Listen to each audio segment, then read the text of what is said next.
प्रभु राम देव भगवान अल्लाह खुदा ईश आदि नाम एक ही शक्ति के हैं। वो कैसा है, कहां है, कैसे मिलता है, किसने देखा है? ये प्रश्नवाचक चिन्ह पूर्ण रूप से हटाने के लिए अवश्य सुनिए जगत गुरु तत्वदर्शी संत रामपाल जी महाराज के अमृत वचन, सर्व पवित्र धर्मों के पवित्र शास्त्रों के आधार पर। तो ये काल की फरमान इसमें चल रहा है। आगे देखो, ताते आगम कहे हम राखा, वंश हमारा चूड़ामणि शाखा है। ये है प्रथम आगम कहे हम राखा, ये लिखना था, वंश हमारा चूड़ामणि शाखा। फिर यहाँ दूसरा लिखना था जागुदास सूरत गोपाल मूल निरंजन, और चौथा टकसार, ये पांचवा होना चाहिए टकसार। फिर जीवा पंथ, फिर सतनामी पंथ, और फिर राम कबीर पंथ, अब ये परम धाम की बाणी पंथ। अभी इन्होंने 10वें तक ते लिख दिया, आगे आगे फैस होगी इनकी, भूल गए आगे। अब देखो ये साखी, अब यहाँ लिखा है 11वां है यो परम धाम की वाणी। अब ये है यहाँ से शुरू होता 12वां, ये 11वां, ये 12वां। साखी भाव पर यहाँ से लिखना, संवत 1775 होई, तादन प्रेम प्रगटे जग सोई। कहते हैं कि इसमें लिखा परमात्मा ने कि संवत 1775, ये 74 है, गलती से 75 मिसप्रिंट हो गया है। आदरणीय गरीबदास साहिब जी, गांव छुडानी, जिला झज्जर, हरियाणा के अंदर। उनका जन्म संवत 1774 सन 1717 में हुआ था। ये गलती से मिसप्रिंट है। और इसमें ये कहा है कि गरीबदास का जो पंथ होगा, गरीबदास जी को भेजूंगा मैं, परमात्मा ने भेजा, लेकिन आगे चल के काल प्रवेश कर जाता है इन पंथों में। तो गरीबदास के द्वारा मेरी वाणी दोबारा उजागर होएगी, प्रकट होएगी, क्योंकि कबीर सागर में, कबीर पंथ में काल घुस गए। ये काल के दूत आगे 12 के 12। गरीबदास जी तो परमात्मा के भेजे हुए हंस थे, लेकिन आगे चल के इसमें सब काल के दूत हो गए। कबीर परमेश्वर की वाणी है, उसमें फेर बदल कर दिया उन्होंने, काल के दूतों ने, किसी भी कारण से, चाहे वो ना समझ के। तो उसकी पूर्ति करने के लिए आदरणीय गरीबदास साहिब जी के द्वारा अपनी महिमा की वाणी परमेश्वर में पुनः प्रकट करवाई सन 1727 में। जो 10 वर्ष के जब गरीबदास जी हुए, तो परमेश्वर सतलोक से चलकर आए थे बाबा जिंदा का रूप बना के। जैसे आदरणीय नानक साहिब जी को मिले, आदरणीय धर्मदास साहिब जी को मिले, ऐसे ही आदरणीय गरीबदास साहिब जी को मिले। और फिर उन्हें ज्ञान से फीड कर दिया उनके अंदर। उन्होंने फिर महिमा की वाणी दोबारा प्रकट की, जो आज दास आपको सुनाता रहता है, जिसमें बहुत गूढ़ रहस्य है। अब देखिएगा, संवत 1775 हुई, ये 74 है। तादिन प्रेम प्रगटे जग सोई, आज्ञा रहे ब्रह्म बोध लावे, कोली चमार सबके घर खावे। यानी गरीबदास जी ने छुआछात को बहुत कम किया था। साखी हमारा ले जीव समझावे, असंग ठोड़ जन्म नहीं पावे। गरीबदास के पंथ तक के सभी प्राणी कहते असंग जन्म भी सतलोक नहीं जा सकते। बर में पंथ प्रगट हुआ बाणी, गरीबदास जी के द्वारा जो 12वां पंथ चलेगा गरीबदास का, उसके द्वारा मेरी महिमा की वाणी प्रगट होएगी। ये हव है, हव है नहीं, 12वें पंथ प्रगट हव वाणी, और शब्द हमारे का निर्णय ठानी, अस्थिर घर का मरम नहीं पावे। ये 12 पंथ हम ही को ध्यावे। यानी गरीबदास के पंथ तक भी किसी को सतलोक का ज्ञान नहीं हो सकता, क्योंकि परमात्मा ने कहा था, धर्मदास मोरी लाख दुहाई, ये सार शब्द की तबार ना जाई। और सार शब्द बार जो पढ़ी, बिचली पीढ़ी हंस नहीं तरी। फिर कहा है कि धर्मदास मेरी लाख दुहाई, ये मूल ज्ञान कई बार ना जाई। मूल ज्ञान बाहर जो पढ़ी, बिचली पीढ़ी हंस नहीं तरी। और मूल ज्ञान को, इस तत्व ज्ञान को तब तक छुपाई जब तक ये सभी पंथ ना मिट जाई। तो अब तक इसको छुपा के रखना था। आगे देखो, 12वें पंथ प्रगट हो बाणी, शब्द हमारे की निर्णय ठानी, अस्थिर घर का यानी स्थाई स्थान सतलोक का वो मरम ना पावे। ये 12 पंथ हम ही को ध्यावे। फिर कहते हैं 12 पंथ हम ही चलावें, चल कर आवे। गरीबदास के पंथ में आगे चलकर कहते हम ही चल कर आएंगे और सब पंथ मिटा एक ही पंथ चलावे। बोलो सतगुरुदेव।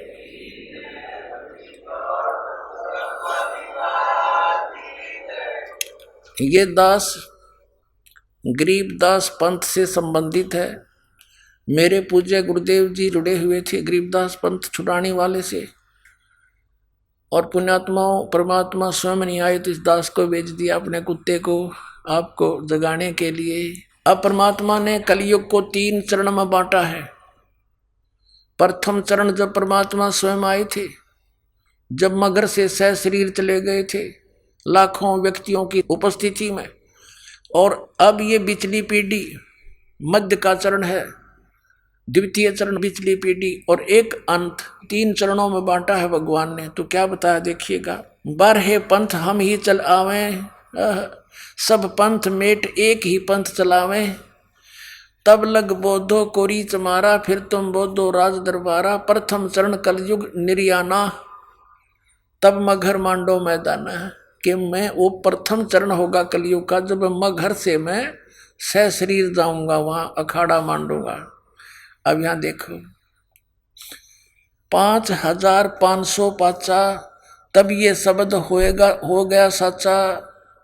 जब कलयुग 5000 वर्ष 505 बीत जाएगा तब ये मेरा वचन सच्चा होगा जो आज कह रहा हूं। मैं सब पंथों को मिटाकर एक पंथ मिला दूंगा, बना दूंगा। आगे कहा है धर्मदास मोरी लाख दुहाई, ये मूल शब्द बाहर न जाइए, बाहर न जाइए। जिन गलत लिखा है पवित्र ज्ञान तुम जग में बाखो, मूल ज्ञान तुम गुप्त ही रखो। देखो कितना कहा है धर्मदास मोरी लाख दुहाई। सभी महापुरुषों को जिनको मिले उन्होंने उनको ये कह दिया था परमात्मा ने कि अभी इस मूल ज्ञान को, ये मूल ज्ञान है, भूल गलत छपा है। तो मेरी लाख दुहाई ये मूल ज्ञान की दबार न जाई, किसी को बताइयो मत। अभी ये नीते काल के दूता का हाथ लग गया, मेरे बच्चे मुझे पहचान नहीं सकेंगे, और ऐसे ये काल का दाव लगा रह जाएगा। तो पुण्यात्मा इसी आधार से आदरणीय नानक साहिब जी ने इस सतनाम का और सारनाम का किसी सिख को भेद भी नहीं दिया, उच्चारण करके सुना दिया ताकि आगे प्रमाण रहे कि मैं ये नाम जाप करता था। और वो आगे क्यों नहीं दिया? क्योंकि भगवान ने कसम दिला दी थी महापुरुषों को कि तुम ज्ञान सुनाओ सारा और भगवान की महिमा बना कर रखो। इनको सिद्धियां दे दी थी भगवान ने। इन्होंने बहुत बड़े चमत्कार भी किए कि भगवान की सती थी हमारे हृदय में कायम रही आज तक, ताकि भगवान की चाह हमें बनी रहे। और अब तक ये सब छुपा छुपू कर काल से इस तत्व ज्ञान को लाए महापुरुष। तो पुण्यात्मा इसको संभाल कर रखना। अब कल्याण करवा लो, समय आ गया है। अब क्या बताते हैं धर्मदास मोरी लाख दुहाई, ये मूल ज्ञान है। गलती से भूल लिखा है, बाहर ना जाई। फिर लिखा है मूल ज्ञान बाहर जो पढ़ी, बिचली पीढ़ी हंस नी तरही। परमात्मा कहते हैं 33 अरब ज्ञान हम भाखा, मूल ज्ञान गुप्त ही रखा। हमने 33 अरब वाणी बोल दी है, लेकिन ये मूल ज्ञान अभी छुपा के रखा हुआ है। अब खोलने के आदेश हुआ परमात्मा का। इस दास को आदेश दिया है सन 1997 में। इस दास के ऊपर मेहर करी परमात्मा ने कि अब तू खोल दे, सारे ठा दे डूंडा। अब कहा है 33 अरब ज्ञान हम बाखा, ये मूल ज्ञान गोए माने गुप्त ही रखा। मूल ज्ञान तुम तब लग छपाई, जब लग 12 पंथ मिट जाई। अपनात्मा ये तो परमात्मा ने 600 वर्ष पहले कहा कि 12वें पंथ में हम ही चलकर आएंगे और सब पंथों को मिटा के केवल एक ही पंथ रहेगा, दूसरा। अब देख लेना कुछ दिनों में बुद्धिमान समाज है और भाग्या होगा उन नकलियों के पास से और लेगा उपदेश, अपना कल्याण कराएंगे, मोक्ष हो जाएगा। अब ये तो ज्ञान दिया परमेश्वर ने, अपना विधान बनाकर छोड़ दिया था, लिख दिया था। अब उस परमात्मा के बनाए विधान के ऊपर और भी महापुरुषों ने, जैसे श्री नॉस्ट्रेडमस फ्रांस के एक भविष्यवक्ता ने 450 वर्ष पहले सन 1455 में, लगभग ये भी 600 वर्ष हो गए इसको, उस समय सन 1555 में इसने भविष्यवाणी की थी कि एक हिंदू धर्म में उत्पन्न व्यक्ति उस समय के सभी धार्मिक गुरुओं के अज्ञान की खाल उधेड़ के और एक तत्व ज्ञान प्रचार करके जनता को समझाएगा, सारी जनता उसका आदर करेगी, उसकी शरण में आकर के कल्याण कराएगी। ऐसे ही एक जय गुरुदेव पंथ चल रहा है जो राधा स्वामी पंथ आगरा से निकला है और उन्होंने वहाँ जय गुरुदेव पंथ स्थापना कर ली। वैसे तो संत जी कहते हैं, तुलसीदास नाम है उनका, मथुरा वाले जय गुरुदेव वाले पंथ का। वो तो कहते हैं ये पंथ नहीं है, जय गुरुदेव तो भगवान का नाम है। बाकी हुआ भाई तो इनका है, इनका ज्ञान तो अब है नहीं। लेकिन ये तुलसीदास जो जय गुरुदेव पंथ के प्रवर्तक हैं, ये पूर्व जन्म के बहुत पुण्यकर्मी प्राणी हैं,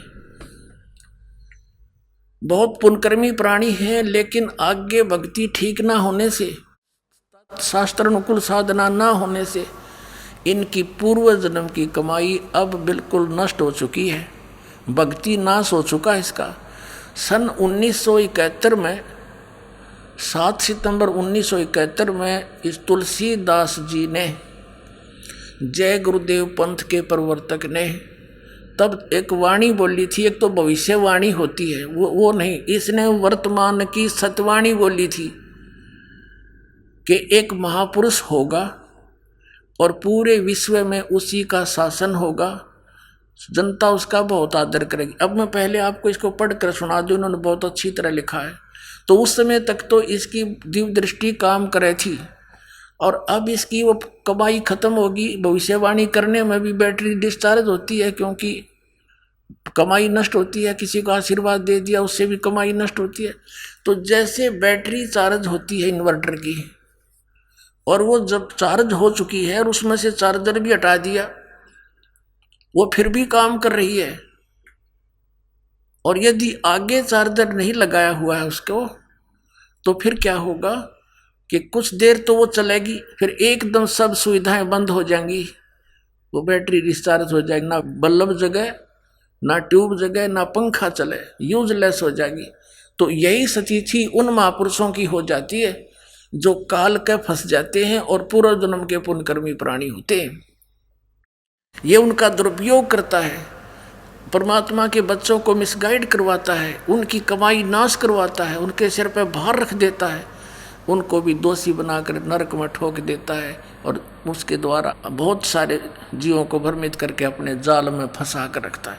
यही स्थिति थी इन जय गुरुदेव पंथ के प्रवर्तक की, यही स्थिति थी शिवदयाल जी की जो राधा स्वामी पंथ के प्रवर्तक थे, और यही स्थिति थी इन अन्य धर्म गुरुओं की है जो वर्तमान में शास्त्र विधि त्याग कर मनमाना आचरण कर और करवा रहे हैं। ये समझ लेना।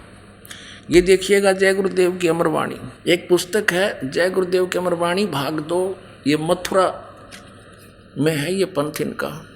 ये है ये तुलसीदास जी, ये देखो ये पहला संत है राधा स्वामी ब्रांच में जिसने अपने साथ में दास शब्द लगाया है, नहीं तो कोई ताराचंद और कोई संग और कोई शिवदयाल सिंह हैं। तो ये महान आत्मा थे, नम्रता थी इनमें, लेकिन ये फंस गए उस नकली के शिवदयाल के, राधा स्वामी पंथ के प्रमुख रागरा वाले के, उस अज्ञानी को परम धनी जानकर ये अपना जीवन नष्ट कर दिया। वो स्वयं भूत बना हुआ है, शिवदयाल जी बुक्की में बोल रहा है, वह हुक्का पी रहा है, रोटी खा रहा है, फिर बुक्की में भूतों की तरह ब्रैन माटी अपनी करवा ली, करोड़ों जीवों को और काल के जाल में ठोक गया। अब इसने क्या कहा, बाबा जय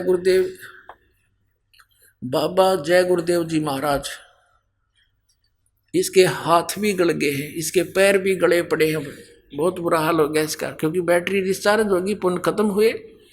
प्रकाशक इस पुस्तक के जय गुरुदेव की अमरवाणी शाकाहारी सदाचारी बाल संघ से संकलित, प्रकाशक हैं दिव्या शर्मा, 88 साकेत कॉलोनी मथुरा उत्तर प्रदेश। मुद्रक है अर्जेंट प्रिंटर्स पुराना बस स्टैंड मथुरा। इसके हम पहले 59 पृष्ठ को आपके रूबरू करते हैं। ये देखिए, ये 59 पृष्ठ है यहाँ पर। इसने शाकाहारी पत्रिका में छपा है, ये 28 अगस्त 1971 में इन्होंने ये स्टेटमेंट दी है, महापुरुष का जन्म भारतवर्ष के एक छोटे से गांव में हो चुका है और वह व्यक्ति मानव इतिहास का सबसे महत्वपूर्ण व्यक्ति बनेगा। उसे जनता का इतना बड़ा समर्थन प्राप्त होगा कि आज तक किसी को नहीं मिला है। वह महापुरुष नए सिरे से विधान को बनाएगा और वह विश्व के संपूर्ण देशों पर लागू होगा। उसका एक झंडा होगा, उसकी एक भाषा होगी। ये शाकाहारी पत्रिका में 28 अगस्त 1971 में इसने ये वचन बोले। पुण्यात्माओं, 28 अगस्त 1971 को इस जय गुरुदेव पंथ के प्रवर्तक श्री तुलसीदास जी ने ये कहा, तो लोगों ने इनसे पूछना प्रारंभ कर दिया कि हे महाराज जी, वो जन्म हो चुका है उस महापुरुष का, तो कहाँ है वो, हमें बता दो, बताओ तो श्री। तो इसने फिर 7 सितंबर 1971 को फिर स्टेटमेंट दी है। ये पृष्ठ नंबर 50 पर लिपिबद्ध है, देखिएगा इसी पुस्तक के 50 नंबर पृष्ठ पे।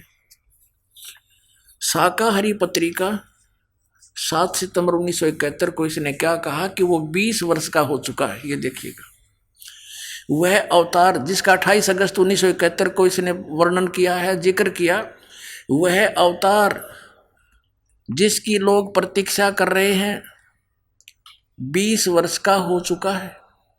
यदि उसका पता बता दूं तो लोग उसके पीछे पड़ जाएंगे।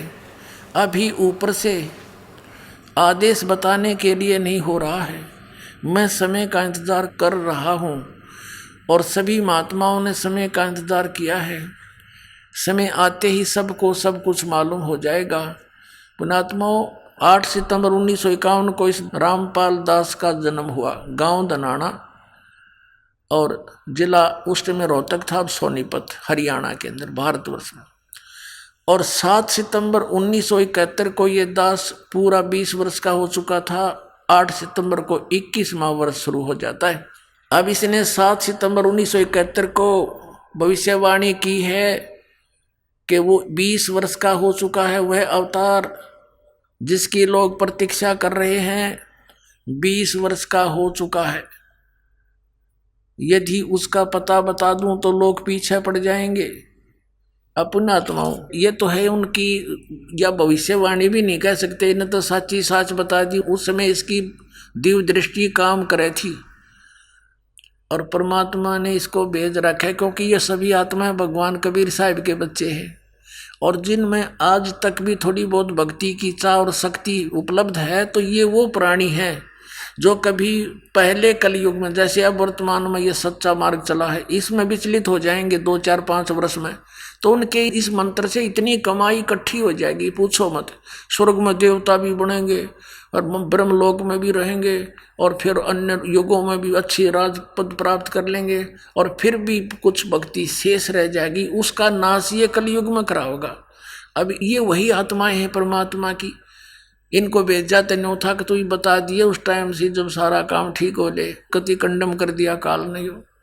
उस समय तो ये सच्ची बोल गया, परमात्मा ने दया करवा दिया आपके ऊपर। देखो, इन जय गुरुदेव वाले पंथ के अनुयायियों ने कम से कम इतना तो विचार लाना चाहिए, बुद्धि से सोचना चाहिए कि ये खुद कहता है कि कोई और महापुरुष है और उससे सबका कल्याण होगा, तो उसके पीछे क्यों लाग रहे हैं? छोड़ देना चाहिए उसको। चल, इसकी बुद्धि काम नहीं करती है तो इसकी तो बैटरी डिस्चार्ज हो ली, यानी भक्ति नष्ट हो ली कति।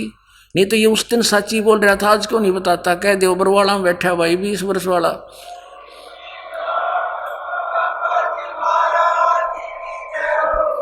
और जाओ लेकर उपदेश कल्याण करा लो। इसका भी बाहर मिटे, सिर पर धर दिया लाखों व्यक्तियों को अपने पीछे ला करके। अपने आत्माओं, ये तो ऐसी बात है, ये ना बताते तो भी ये तो होना ही है। जैसे कोई खगोल भगोल का ज्ञाता और ये बता दे कि परसों सूर्य उदय 6:40 पर होगा, वो ना बताता तो भी उसी से भी होना ही होना था, क्योंकि परमात्मा ने विधान बना रखा है।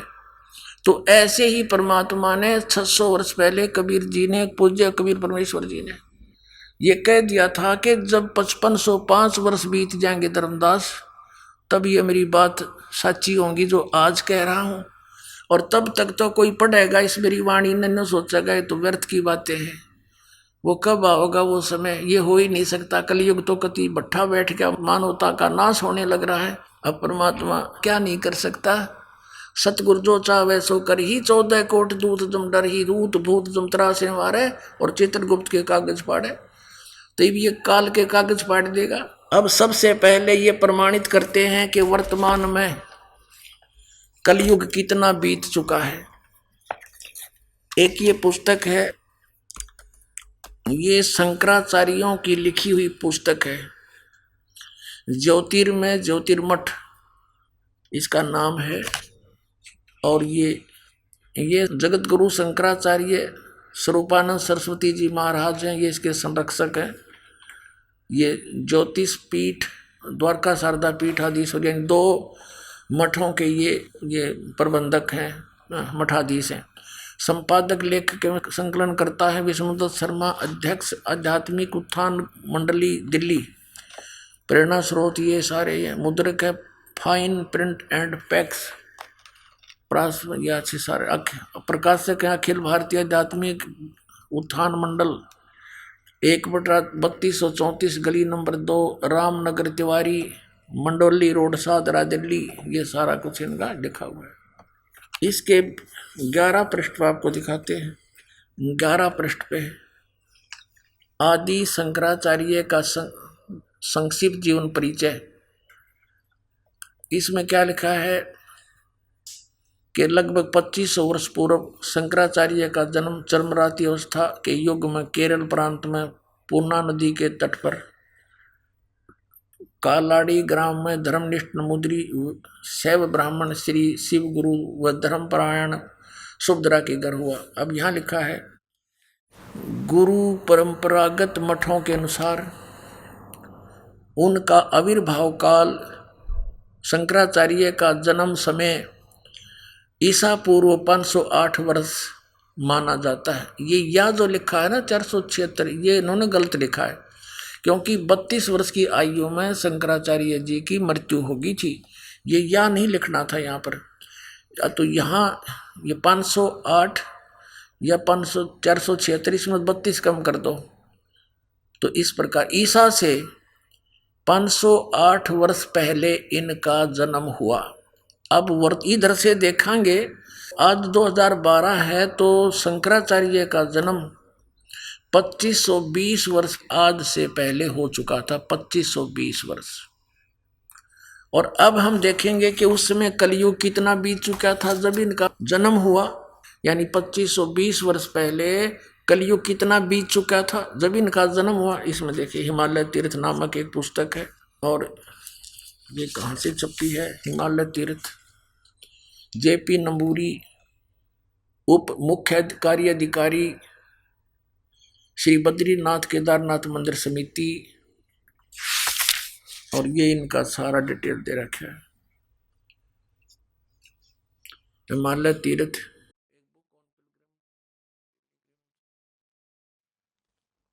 पहला प्रकाश, इसके प्रकाशक हैं रंजू चक्रवर्ती, क्षेत्र A/1, बामा चरण राय रोड, कलकत्ता, दूरभाष। ये ऐसे मुद्रक है गिरी प्रिंट सर्विसेज, कलकत्ता। अब इसके 42 पृष्ठ पर देखिएगा, ये 42 पृष्ठ है, हिमालय तीर्थ। शंकराचार्य के विषय में है ये सारी कहानी।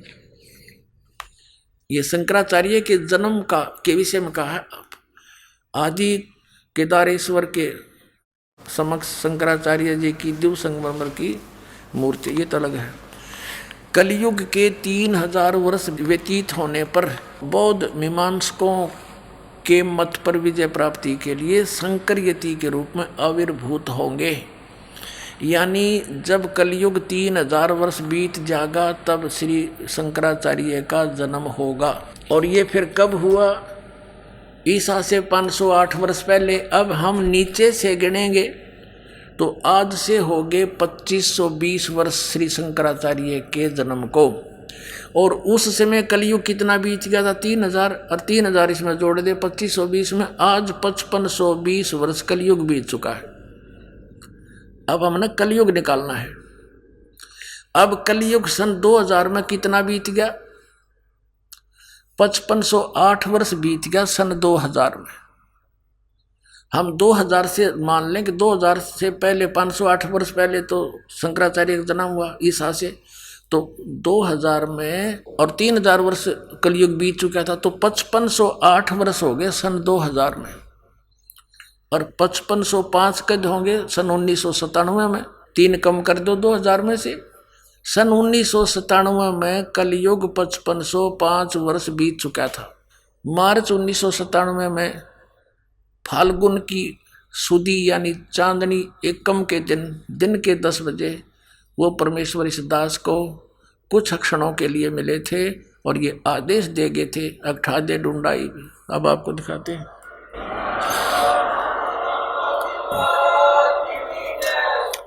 ये नो ना सोचो पुणात्माओं, यो दास ने यो तो रहस्य भी देखा, महीना कुआ है। और ये पुस्तक एक पहले दास ने लिखी है, आध्यात्मिक ज्ञान गंगा। इसको 2008 या 9 में लिखी थी हमने, ये 2009 में। और उसी से मैं लिख रखा था, क्योंकि परमात्मा ने कहा था जो मैं तुझे मिला हूँ इसको भी कुछ दिन रहस्य रखना। 1997 में कहा था, फिर बेशक तो क्लियर कर देना। अब देखना 2005 में ही दास लिख दिया था, एक पुस्तक लिखी थी भक्ति और भगवान सन 2005 में। तो इस दास ने उसमें भी वर्णन कर रखा है 2005 में। और अब इसमें आपको स्पष्ट होगा, देखिएगा। आध्यात्मिक ज्ञान गंगा पुस्तक आपके कर कमलों में है और देखना इसके 538 पृष्ठ पे। ये है 538 पृष्ठ यथार्थ कबीर पंथ परिचय के। यहाँ आ जाइए। मुझ दास को यानी रामपाल दास को परमेश्वर कबीर साहिब जी संवत 2054 फाल्गुन मास की शुक्ल पक्ष एकम मार्च 1997 के दिन के 10 बजे मिले तथा सार शब्द की वास्तविकता तथा संगत को दान करने का सही समय का संकेत देकर अंतर्ध्यान हो गए तथा मुझे अगले आदेश तक रहस्य युक्त रखने का आदेश दिया था। बोलो सतगुरुदेव।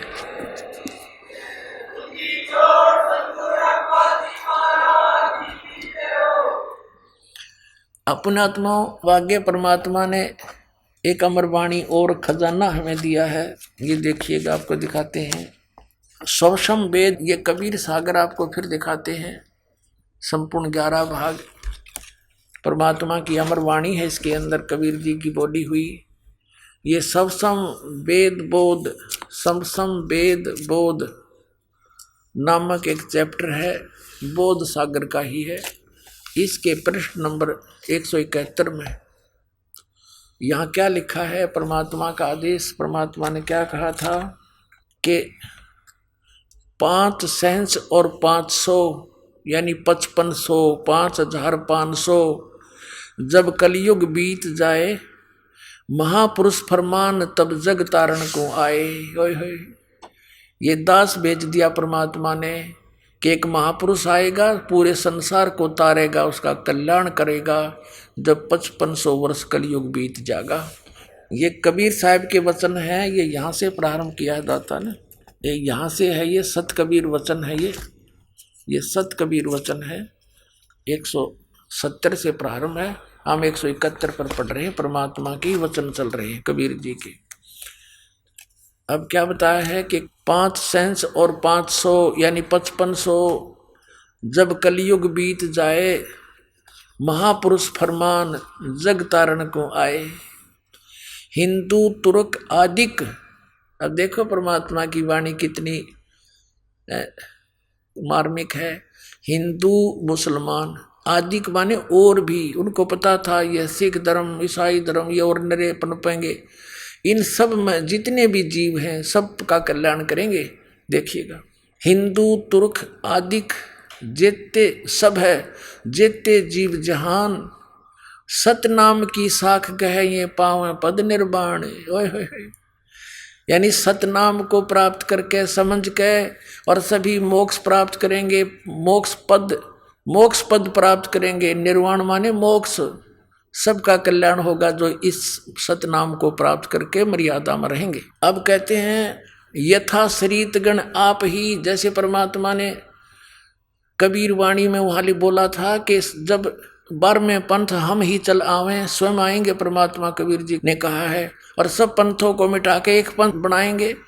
अब इस दास को इस योग्य समझा होगा, अपने कुत्ते को, अपनी पुण्यात्माओं को जगाने के लिए परमात्मा से दास ने अर्ज करी होगी, भगवान आपके साथ तो बहुत बुरा करते हैं, इस दास को भेज दो, कोई बात नहीं, मैं तो कुत्ता हूँ आपका, ठोकर खा लूंगा, लेकिन आपके बच्चों को जगा दूं, इतनी शक्ति अवश्य दे देना।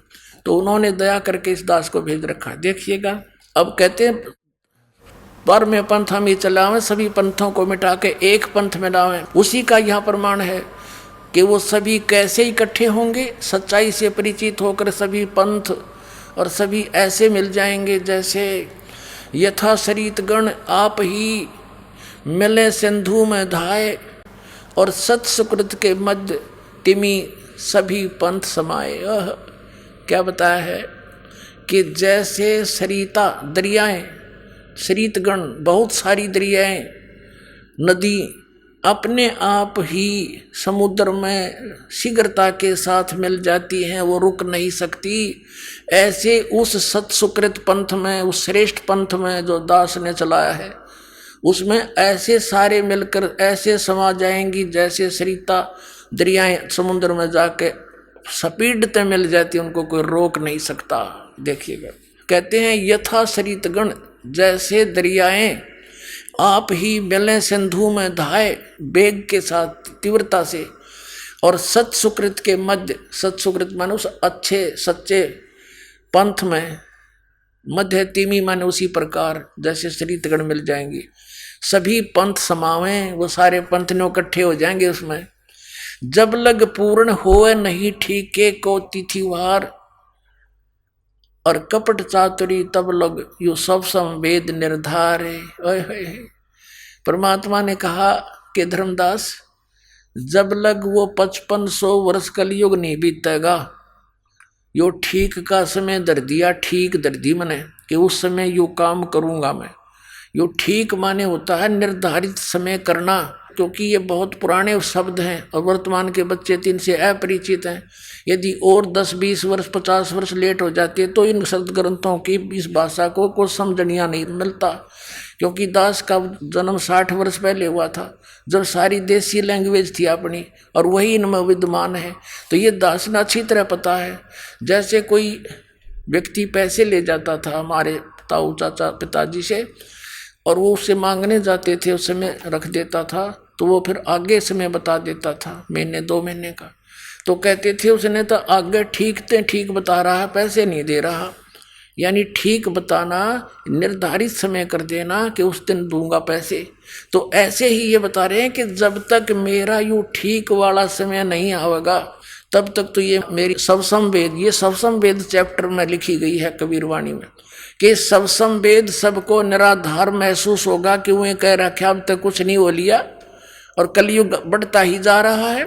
तो कहते हैं जब लग वो ठीक का तिथिवार नहीं आवेगा, समय निर्धारित, तब तक तो मेरी यह बात निराधार दिखाई देगी, और फिर आन दे वो ठीक का समय देखना। जब लग पूर्ण होवे नहीं ठीक को तिथिवार, कपट चातुरी तब लगे सब संवेद निराधार। अब कहते हैं जब तक इस समय नहीं होगा, इतने मानव के अंदर कपट और चातुरी बहुत होगी, फिर क्या होगा, सब ही नारी नर शुद्ध, तब सब नेक हो जाएंगे, बुराई छोड़ देंगे, क्योंकि वो भगवान से डरने वाले हो जाएंगे। सब ही नारी नर शुद्ध तब, जब ठीक का दिन आवंत, यू आवंत है, अंत नहीं, मिसप्रिंट बहुत कर रखा है इन्होंने। और कपट चातुरी छोड़ के सभी शरण कबीर गहनते। बोलो सतगुरुदेव।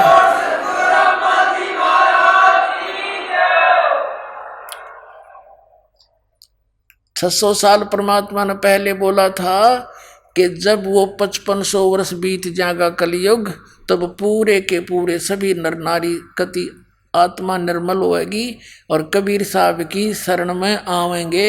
ये मालिक का वचन है, ये टल नहीं सकता। ये देखिए, सब ही नारी नर शुद्ध तब, और जब ठीक का दिन आवंते, कपट चातुरी छोड़ के, ये शरण कबीर गहनते, सब चतुरता छोड़ के, कपट छोड़ के मेरी शरण में आओगे। परमात्मा ने कहा था एक अनेक हो गए और पुनः अनेक हो एक, अब नाना पंथ बन गए, नारे नारे धर्म बना दिए परमात्मा के बच्चों के। कहते ये सभी एक से अनेक हो गए, ये पुनः फिर एक होंगे उस टाइम। एक अनेक हव गए, पुनः अनेक हो एक, और हंस चले सतलोक को, सब सतनाम की टेक। ओए होए पुण्यात्माओं, अभी तक ये नकली पंथा वाले ने राधा स्वामी वाले ठेका ले रहे सतलोक का, इनका सतनाम समझ में नहीं आया क्या है। अभी दिन में आपको बताया था, सारी उनकी वो दिखाई थी हिस्ट्री, इन कख भी नहीं पता सतनाम का। ये 2 अक्षर का सतनाम, जिसमें एक ओम है और एक तत्व है, सांकेतिक है। और कहते ही सतनाम को लेकर के और सभी मोक्ष प्राप्त करेंगे और सतलोक जाएंगे। इनका सतनाम समझ में ना, क्योंकि यो लीला थी मालिक की। जैसे आदरणीय नानक साहिब जी को भी एक कसम दिला दी थी परमात्मा ने कि तू जाप कर और अपना कल्याण करवा लो। अभी इसको किसी के सामने सार्वजनिक ना करना, नहीं तो बात बिगड़ जाएगी, ये नकली पंथा वाले का हाथ लग जाएगा। ये मूल मंत्र, इसको छुपा कर रखो। और उन्होंने दृढ़ता से पालन किया उनकी आज्ञा का, किसी भी सिख समाज में उसको प्रवेश नहीं होने दिया, कहीं नकलियाँ का हाथ ना लग जाता। आज बैठा देते, अधिकारी ये थे नहीं, और ये नाम ये भी देते पाते, कैसे बिनता दिखाते आज दास साहब को। ये महापुरुषों की एक महानता है आपके ऊपर, परम कल्याण, उन्होंने इसको गुप्त रखा। बोलो सतगुरुदेव।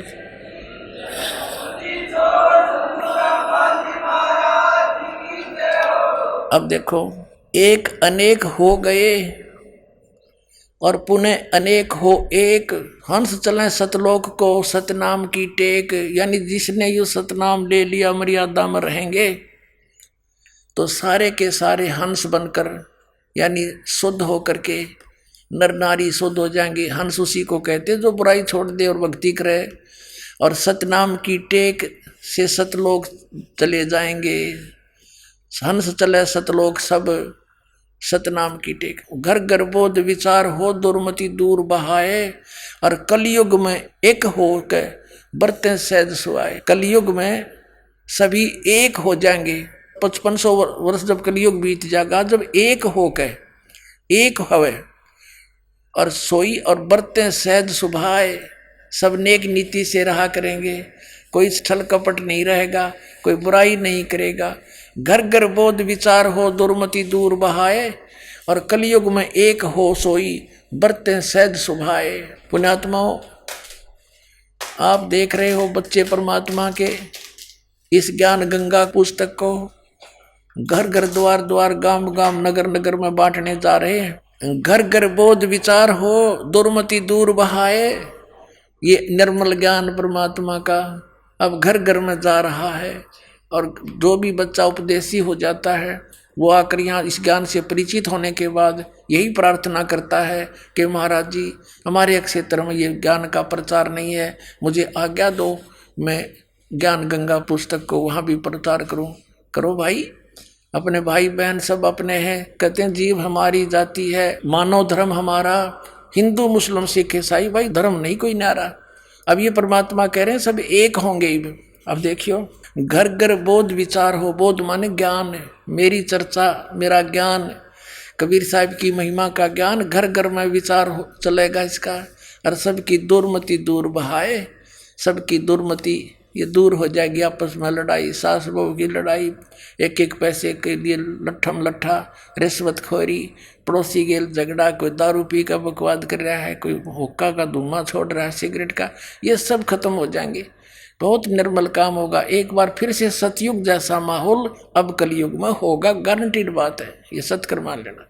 घर घर बोध विचार हो, दुर्मति दूर बहाए, कलयुग में एक होकर सोई सब, बरते सहज सुभाए। इसका अर्थ ये है, कहाँ उग्र कहाँ शूद्र हो, क्या डाकू हो, चाहे कोई छोटी बड़ी जाति का कोई भी हो, हर सबकी भव भीड़, ये है।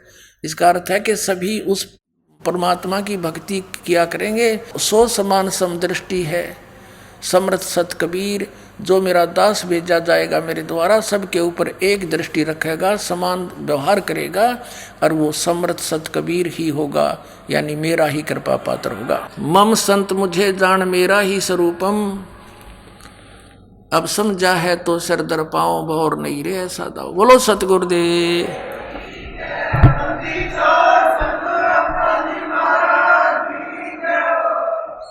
परम पिता परमात्मा पूर्ण ब्रह्म सारी सृष्टि के रचनहार कबीर परमेश्वर जी, ये असंग ब्रह्मांड के स्वामी हैं। ये वही परमात्मा सन 1398 में विक्रमी संवत 1455 ज्येष्ठ सुदी पूर्णमासी के दिन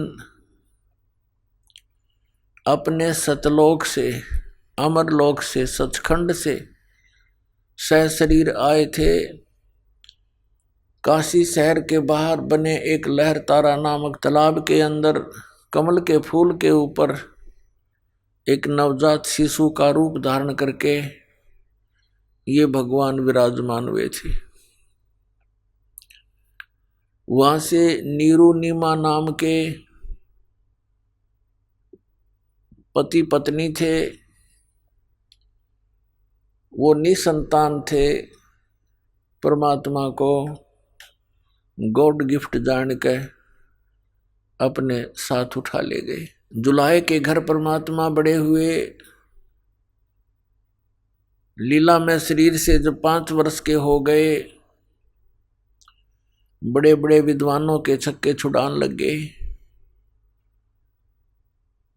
क्योंकि परमात्मा का यहाँ आने का उद्देश्य एक ही होता है कि जिस वस्तु को हम भूल गए हैं उसको याद दिलाने आते हैं। जिस साधना से हम विचलित हो चुके होते हैं वो यथार्थ साधना हमें बताने के लिए आते हैं। और उसी परमात्मा की महिमा ये चारों वेद कहते हैं, सुनाते हैं। इनमें वर्णित जो विवरण है वो कबीर परमेश्वर की महिमा का वर्णन है। जैसा कि आप जी को कल रात्रि के सत्संग में सुनाया और दिखाए थे पवित्र वेद कि ये परमात्मा क्या लीला करता है, वो वेदों में लिखा हुआ है कि वो परमेश्वर ऊपर तीसरे मुक्ति धाम में रहता है, सतलोक में, सचखंड में, और उससे ऊपर के लोकों में ये स्वयं विराजमान है। वहां से गति करके प्रस्थान करके आता है, सहशरीर आता है, यहाँ अच्छी आत्माओं को मिलता है, उनको फिर ज्ञान देता है, उपदेश देता है, तत्व ज्ञान समझाता है। वो अच्छी आत्माएं, वो दृढ़ भक्त होते हैं, वो परमात्मा के एक की आज्ञा का पालन करते हैं, अपना भी जीवन सफल करते हैं, और हमारे जैसे भोली आत्माओं के लिए भी वो एक एफिडेविट बनाकर चले जाते हैं अपनी अमृत वाणी का, जिसके आधार से आज हमें भगवान को पहचानना बहुत आसान हो गया। पुण्यात्माओं, परमात्मा कितने दयालु हैं। आप बालक हो, बालक का स्वभाव होता है, माता पिता कितना प्यार देते हैं, सीने से लगाए फिरते हैं, और बच्चे को कोई जरा सा भी छोटा सा खिलौना लेकर ऐसे ऐसे कर दे, माता पिता को त्याग कर उसकी तरफ दौड़ लेते हैं। और वो जो उसको थोड़ी सी देर के लिए ललचा रहा है, वो उसको आजीवन वो सुख नहीं दे सकता जो माता पिता दे सकते हैं। इसी प्रकार हम अपने परमात्मा को त्याग कर, अपने भगवान को भूलकर इस काल के साथ हम लग गए। तब तो ये हमें अच्छा लगता था, क्योंकि दूर के ढोल सुहाने होते हैं। जब हम इसके संपर्क में आए तो इसने वो जलालत की आज आपके समक्ष है। किसी को गधा बना दिया, किसी को कुत्ता बना दिया, कोई सूर बना दिया, किसी का बेटा मर गया, किसी की बेटी मर गई। और किसी की स्वयं को किसी को कष्ट कोड या मानसिक परेशानी सदा बनी रहती है। अब भी यही स्थिति है, क्योंकि परमात्मा जब आए 600 वर्ष पूर्व हमें याद दिलाने आए, क्योंकि इस काल भगवान ने हमारे को बेसुध कर रखा है, हमारी वो बुद्धि छीन ली, समाप्त कर दी, दबा दी इसने। आइए अब हम उन श्रद्धालुओं के अनुभव जानते हैं जो जगत गुरु तत्वदर्शी संत रामपाल जी महाराज जी से दीक्षा प्राप्त कर चुके हैं तथा उनके द्वारा बताए गए भक्ति मार्ग पर चल रहे हैं। नमस्कार सर। नमस्कार सर। सर क्या नाम है आपका? विजय दास है सर नाम अपना। विजय दास जी, आप कहाँ से हैं? जी दिल्ली नागलोई प्रेमनगर थर अगरनगर कॉलोनी पड़ती है जी, पीछे बिहार के रहने वाले हैं। सर संत रामपाल जी महाराज से कब जुड़े आप? संत रामपाल जी महाराज जी से सन 2013 दिसंबर को जुड़े थे जी। सर संत रामपाल जी महाराज से जुड़ने से पहले आप क्या भक्ति साधनाएं करते थे? भक्ति में वही साधना जो सारे समाज संस्कृति जो पीछे से चली आ रही है, उल्टी रीति, उसी में हम लोग भी लिप्त थे। शंकर भगवान की 7 साल हरिद्वार में नीलकंठ पे जाके जल चढ़ाए। फिर उसके बाद हर महीने 3 साल तक वृंदावन में जाकर के बिहारी जी के दर्शन करने के लिए लालसा थी, तो वो भी किए। हर महीने गिरिराज जी की परिक्रमा करी। और इसके अलावा नवरात्रे का जो रामनवमी का टाइम होता है, उसमें हमने नवरात्रे में देवी जी की मूर्ति रख करके 5 साल तक हमने एक हमारे हैं अंकल जी वहीं गली के नुक्कड़ पे हमने रख करके मूर्ति और जागरण और भंडारे करवाए। और इसके अलावा हमने बहुत सारी साधनाएं करी। मंगलवार के व्रत किए, 16 सोमवार का 16 व्रत किए। और इसके अलावा हनुमान जी का मंदिर है, उसमें बैठ कर के 5 साल तक हमने सभी 18 पुराणों में श्रेष्ठ जो गिनती में आते हैं, श्री शिव पुराण, विधवेश्वर संहिता, श्री विष्णु पुराण, श्रीमद् देवी भागवत देवी महापुराण और गीता जी का, ये सब लगा करके हमने सारे पाठ किए। और लालसा ये थी कि परमात्मा प्राप्ति के लिए, कि परमात्मा मिले, भगवान मिले। पर भगवान को इतना ढूंढा, इतना पूजा पाठ करने के बावजूद आज ये पता नहीं चला कि परमात्मा है कौन। कभी कोई शंकर भगवान को पूजा करने के लिए बताता कि वो श्रेष्ठ है, कभी कोई श्री कृष्ण जी के बारे में बताया कि वो श्रेष्ठ हैं, कभी कोई कहे कि माता श्रेष्ठ है। तो इसी उलझन में सब उलझ पुलझ करके रह गए कि समझ नहीं पाया कि परमात्मा है कौन, उसका नाम क्या है, वो रहता कहाँ है। इसके अलावा जब हमने पाठ करी 5 साल मंदिर में बैठ कर, तो मंदिर में पंडित जी से पूछते पूछते रोना आ गया कि मुझे मेरे श्री कृष्ण जी के बारे में बताओ। तो उन्होंने बोला, लाला जब टाइम आएगा तो परमात्मा तुझे अपने आप शरण में ले लेगा।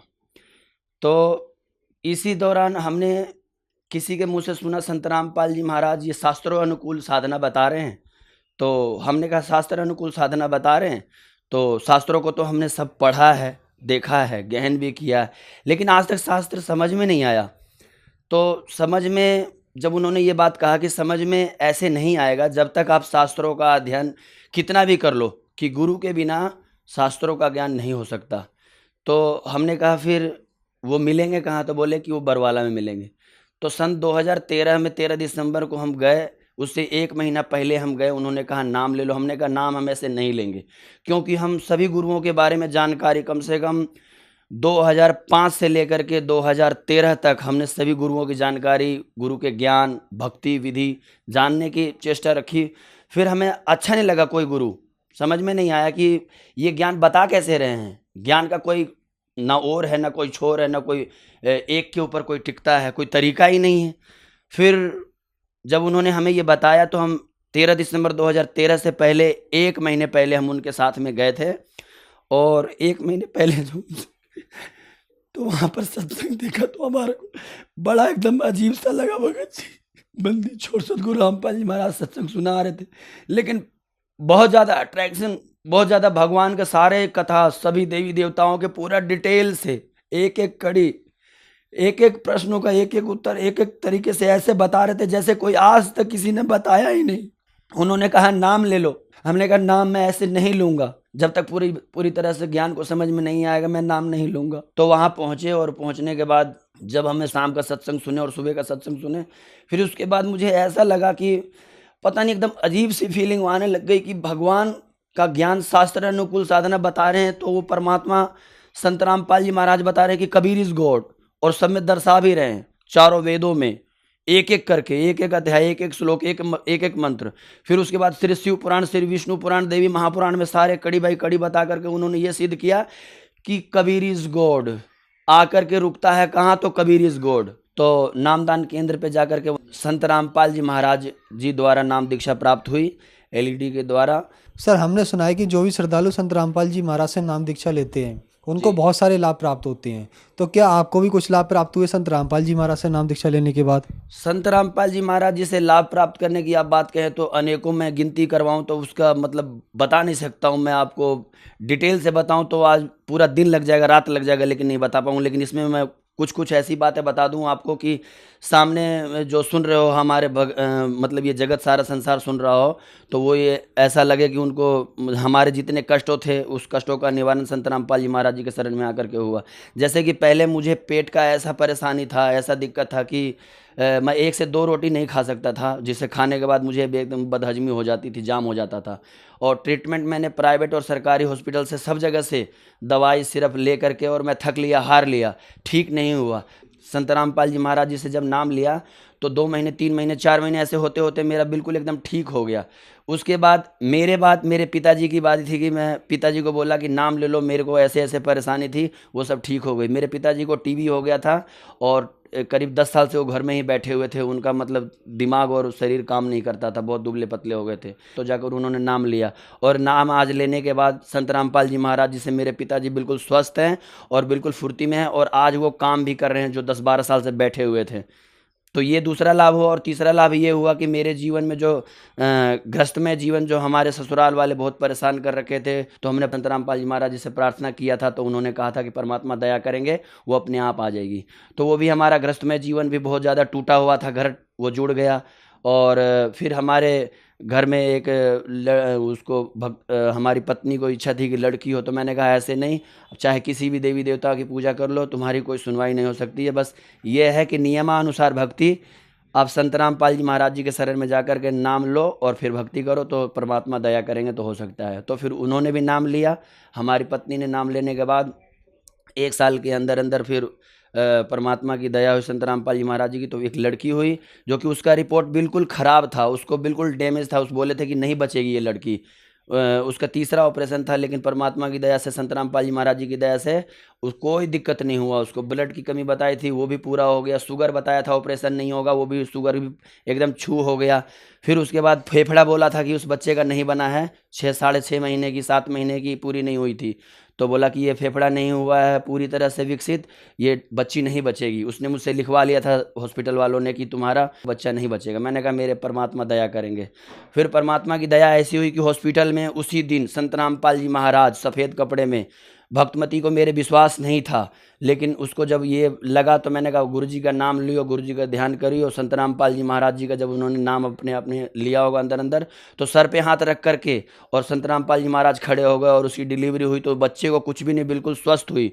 और 2 ऑपरेशन उन्होंने पहले किया था, जिसमें वो दोनों स्त्री का डेथ हो गया था ऑपरेशन थिएटर में। और मेरी पत्नी का इतना रिपोर्ट सारा ख़राब होने के बावजूद भी उसको कुछ भी नहीं हुआ, और वो बिल्कुल ठीक ठाक लड़की हुई। वो 12 से 15 दिन वो ICU रूम होता है, उसमें बच्ची को रखा उन्होंने। फिर उसके बाद हमारे को छुट्टी दे दी, और बिल्कुल वो ठीक है। वो लड़की इतनी अच्छी है कि अभी उसको सब देख के अट्रैक्ट होते हैं। फिर दूसरी मई के महीने में गुरुजी उसको देखने के लिए दिन में आ गए, तो फिर उसको दूसरी बार ऐसा विश्वास हुआ कि संत रामपाल जी महाराज भगवान हैं, और फिर वो अपने मतलब कि अपने आप को विश्वास कर और गुरुजी को मानने लगी। वो गुरुजी को विश्वास नहीं करती थी, और गुरुजी के शरण में, संत रामपाल जी महाराज जी के शरण में आने के बाद हमारा ग्रस्त में जीवन टूटा हुआ था, वो ठीक हो गया सर जी। और फिर उसके बाद जी को भी डॉक्टरी रिपोर्ट में वो बोल दिया था कि नहीं बचेगी। गुरुजी से नाम दिलवाने के बाद उसको एडमिट करवाया था, तब जाकर के डॉक्टर ने बोला था नाक में भी और मुंह में भी वेंटिलेटर पाइप डलेगा, जो सांस नहीं है उस सांस में उसको पूर्ति करेगा। पर डॉक्टरों का जवाब भी गुरुजी की दया ऐसी हुई संत रामपाल जी महाराज जी कि मैं अपनी माँ को सबसे ज़्यादा मानता था। मेरे भगवान संत रामपाल जी महाराज ने मेरी माँ का भी जीवन दान दिया। भगवान ने हमारे ऊपर ऐसी दया करी कि मैं बहुत सुखी हूँ, कोई नशा नहीं करता हूँ, सारी बुराइयों को परमात्मा की दया से संत रामपाल जी महाराज जी के त्याग से त्याग चुका हूँ और मैं बिल्कुल खुश हूँ और सुखी हूँ। और मेरा एक ये लेफ्ट पैर और ये लेफ्ट हाथ में हाथ कांपने लग जाते थे, कभी कभी ऐसे होता था सर जी कि मेरा हाथ कांपने लग जाता था। ये मैं बताना भूल गया था, ये मेरे लेफ्ट हैंड और ये पैर के नीचे ये ऐसे जलन होता था जैसे कि आग जलती हो, और मतलब जैसे कीड़े काटते हो वैसे एकदम जलन होता था लेफ्ट पैर के अंदर में, ये जांघों के पास में। तो परमात्मा की दया से तो उसी टाइम में ठीक हो गया था। सर आप ये बताइए, पहले आप सभी देवी देवताओं के पास गए, आपने कुछ गुरु भी बनाए, वहाँ से आपको कोई लाभ नहीं हुआ, फिर आप संत रामपाल जी महाराज की शरण में आए और वही लाभ आपको हो गए। तो सर संत रामपाल जी महाराज ऐसी क्या भक्ति साधना या दवाई देते हैं जिससे आप लोग सभी जगह घूम लेते हैं, आप नहीं ठीक हो पाते, लेकिन संत रामपाल जी महाराज की शरण में आने के बाद आप ठीक हो जाते हैं, क्या कारण है? कारण ये है सर जी कि कोई भी गुरु और कोई भी देवी देवताओं की पूजा जो नियमानुसार नहीं करते हैं और शास्त्रानुकूल साधना जो लोग नहीं करते हैं, कारण यही है कि किसी भी विधि से आप पूजा पाठ कर लो, हमने इतने मतलब करे लेकिन उसका हमें कोई लाभ नहीं हुआ। पर लाभ वो जब हुआ जब हमें संत रामपाल जी महाराज जी से दया हुई, कृपा हुई, नामदान मिला, तब उसके बाद में वो गुरु बनाने की जो प्रक्रिया है, गुरु बिन गाहु न पाया ज्ञाना, जो थोथा बुझ छड़े मूड किसाना, गुरु बिन वेद पढ़े जो प्राणी, समझे न सार रहे अज्ञानी।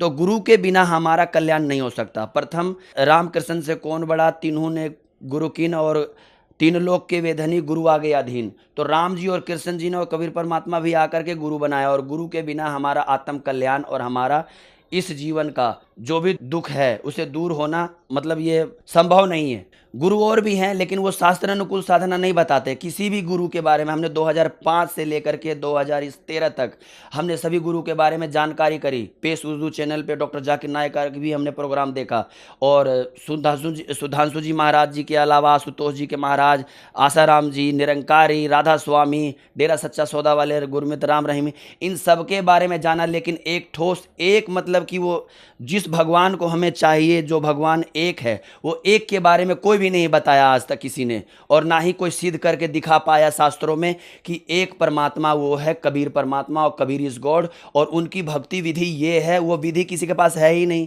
वो भक्ति विधि जो है वो संत रामपाल जी महाराज जी के अलावा और कोई बता ही नहीं सकता, क्योंकि संत रामपाल जी महाराज ने जो शास्त्र अनुकूल साधना बताई, नियमानुसार वो सिद्ध करके बताए, उससे हमें लाभ हुआ। सर संत रामपाल जी महाराज से नाम दीक्षा लेने के बाद आपको बहुत सारे लाभ प्राप्त हुए, तो जो श्रद्धालु आज आपको देख रहे हैं वो भी किसी ना किसी तरीके से परेशान है, उनके लिए आप क्या कहना चाहेंगे? उनके लिए यही प्रार्थना है, उनसे विनती है दास का कि वो अपने टीवी चैनल के माध्यम से उस पे पीली पट्टी पे नंबर आता है, उस नंबर पे फ़ोन करके नज़दीकी नामदान केंद्र पे जाए और इस ज्ञान को पहले समझे। शास्त्रों का ज्ञान जो संत रामपाल जी महाराज बता रहे हैं, और वो विधिवत एक एक कड़ी, एक एक सिलेबस को दिखा कर एक एक पॉइंटों पे बात कर रहे हैं। तो हम ये कहना चाहते हैं कि आप सब शिक्षित हैं, समाज जितने भी हैं पढ़े लिखे भगवान ने बनाए हैं, आप संत रामपाल जी महाराज जी का ज्ञान पहले समझें और चेक करें एक एक पॉइंटों पे, और उसके बाद आप यहाँ संत रामपाल जी महाराज जी के पास आए और नाम दीक्षा प्राप्त करें और अपना कल्याण करवाएं। दुख भूत प्रेत बाधा विघ्न जितने भी प्रकार के दुख होते हैं इस धरती पे तीनों लोकों में, वो संत रामपाल जी महाराज जी के शरण में आकर के अपना वो दूर कर सकते हैं, दुखों का नाश करवा सकते हैं और कल्याण करवा सकते हैं। धन्यवाद सर। सत साहेब।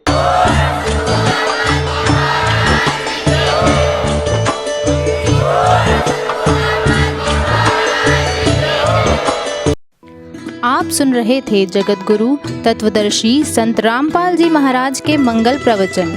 अधिक जानकारी के लिए संपर्क करें